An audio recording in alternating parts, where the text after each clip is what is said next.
Welcome back, fellow newshounds. I'm Grufftikins, and here I try to bring you some of the news you may not see on your standard news networks. Except today is different. Everyone is reporting this. It seems the mainstream media has finally woken up to how serious the situation is on the Korean peninsula, with reports hitting the headlines across the world. The war of words between Kim Jong-un and President Donald Trump have reached a new level that is pushing the crisis to a tipping point. Last week, the UN Security Council voted unanimously on the strongest package of sanctions yet against North Korea after they launched a second ICBM launch in a month.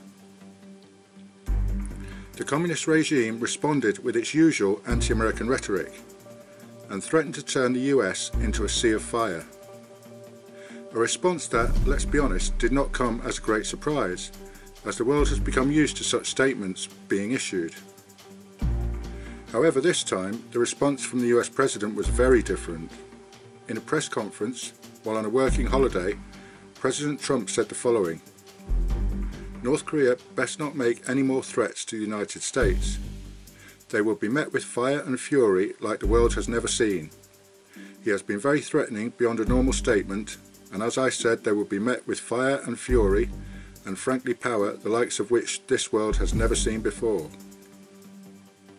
These unusually strong words are a massive departure from the usual call for diplomacy and tougher sanctions, which may indicate that the US is realising Kim Jong-un is unaffected by those kinds of measures. The call for him to abandon his nuclear and ballistic missile program has gone completely unheeded. In fact, it has come to light that a defence report recently concluded that it is highly possible, or even probable, that North Korea has managed to miniaturise a nuclear warhead. This means their ICBMs would have the capability to reach the mainland US with a fully working nuke, a situation that Donald Trump said he would never allow to happen, and which raises the stakes dramatically. In the last few days, several things have happened. 2 B-1B supersonic bombers were again sent from Guam to team up with Japanese and South Korean fighter jets in a 10-hour exercise over the Korean peninsula. This was another show of force. Kim Jong-un has threatened to turn America into a sea of fire. Donald Trump in turn has threatened fire and fury like the world has never seen before. Then, within hours of that statement, North Korea has replied and said it is actually considering a plan to attack a US military base in Guam. The Korean People's Army said their strike plan would be put into practice in a multi-current and consecutive way any moment if their leader makes that decision.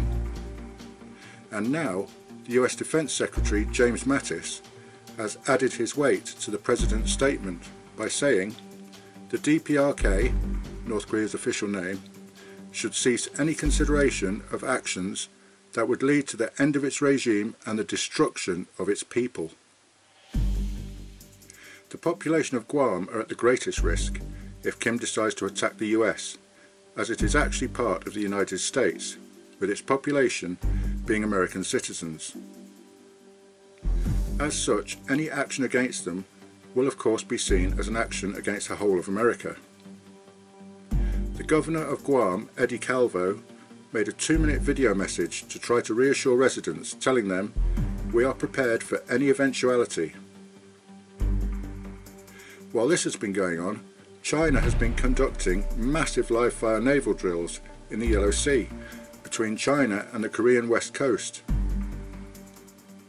This involved dozens of warships, submarines, aircraft and coastal defence troops.